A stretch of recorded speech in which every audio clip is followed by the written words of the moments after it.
Olympia in southwest Greece, where the Olympic flame is still lit every 4 years from the rays of the sun.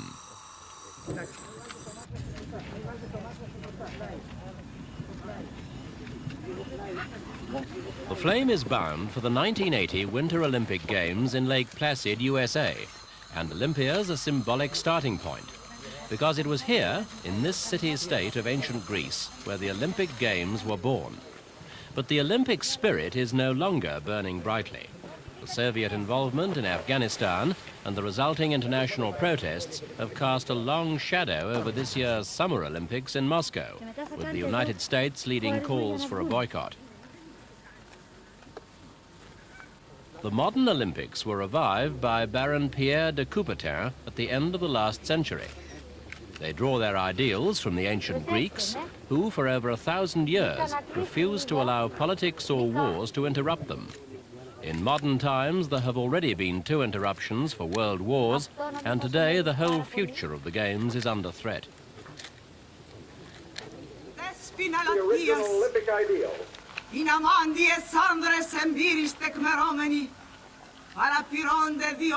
Greek actress Maria Mascoliou recites the traditional words in the Temple of Hera. If the old Greek gods can hear and see, they may well be puzzled and probably even angered by the latest crisis threatening the Games.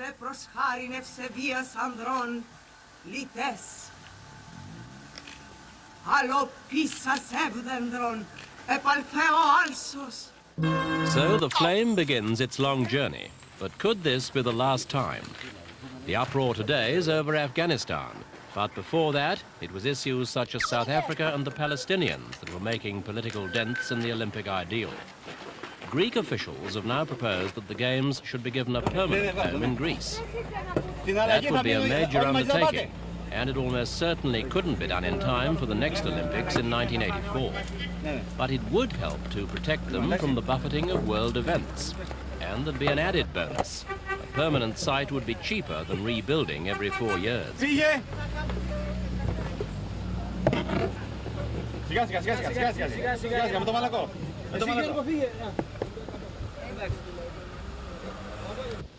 The financial problem is one that Lake Placid here in northern New York State has only solved by big contributions from state and federal funds and from private firms eager to buy endorsements. The final bill topped $180 million, a staggering sum for a town with a population of a mere 2,700. And these numbers will be swollen to over 50,000 a day at the height of the Games. For some old-timers, it all brings back memories. The 1932 Winter Olympics were held here, and some facilities have survived. The new ice stadium here is built onto the old one.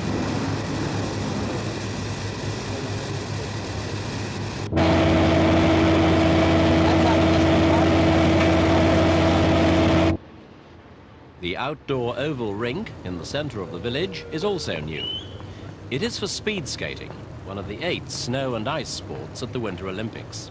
There are 38 events in all, a record number, and 3 countries, the United States, Canada and West Germany, are represented in every one.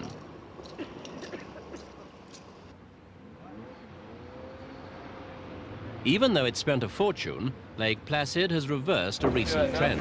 Innsbruck 4 years ago cost $20 million more, and Sapporo, before that, spent $500 million more. Now Lake Placid can only sit back and wait. First for the Olympic flame itself, and then for the athletes and spectators.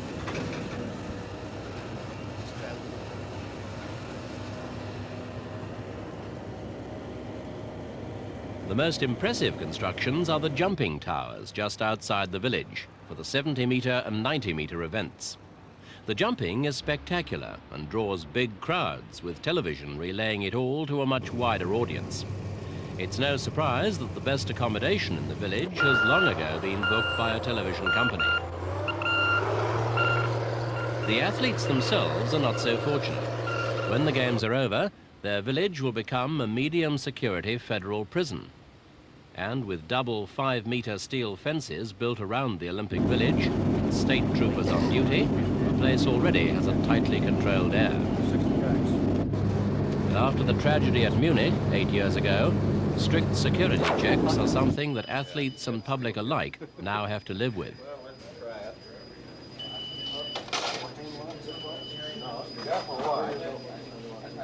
Put it on his hip.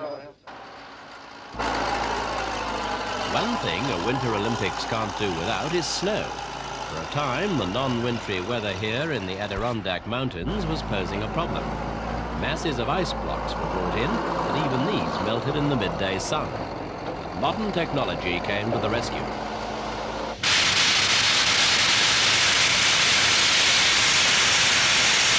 These artificial snow guns, using only water and compressed air, can blast out the snow for hour after hour if needed. It's expensive, but it works. The 1976 version saw the Austrian army working with trucks and shovels to cover Innsbruck's bare slopes. Lake Placid's white-faced mountain has been equally busy. But then, right at the end of January, the snows came. It's not just that the whole setting becomes more picturesque. The important thing is that the temperature drops, so there's no need of artificial refrigeration for the rinks or sleigh runs.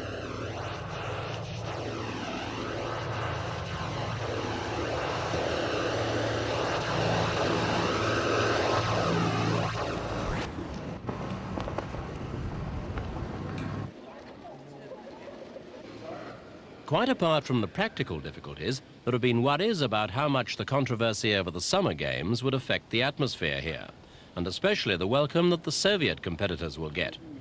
But American officials are confident now that there'll be no problems on that score. What sort of reception do you think the Russian athletes will get? Well, I can't speak for everyone, of course, but I know that this is a sports community, and these people that are coming, no matter where they're coming from, are sportsmen, and I think they'll be welcomed in the spirit of sportsmen. Do you agree with the...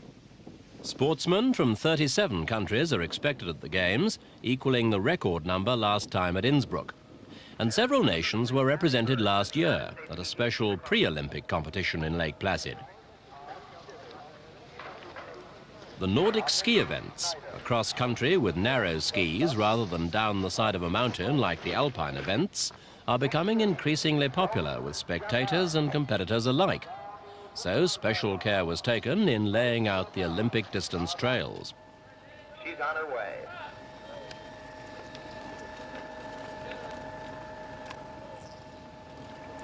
In the gate now will be number 24 for the Soviet Union. Zaneta Amasova was a member of that gold medal-winning relay team for the Soviet Union in the 1976 Winter Olympics. The trails lead away from the village into one of the largest wilderness areas in the United States. It's all frozen tundra, lakes and spruce and fir-clad mountains.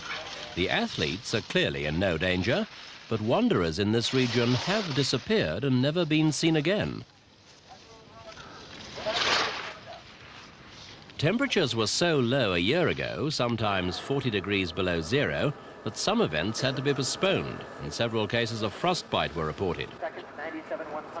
But this cross-country was completed without any major problems, and the skiers' verdict was that the trails were well laid out.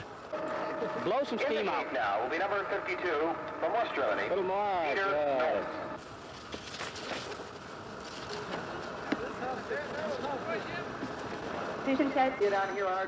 Soviet skiers did well at this event as usual, and the Soviet team is expected to get among the medals at the Olympics. There's no doubt that all the athletes will be giving of their best, whatever's happening on the political scene. Does their dedication justify keeping sport and politics apart? The International Olympic Committee says it does. President Carter says regretfully that it doesn't, and he's taking many other decision-makers with him. The final outcome will say more about the state of East-West relations than about international sport. It certainly looks as if the Olympic spirit is going to have to struggle to survive.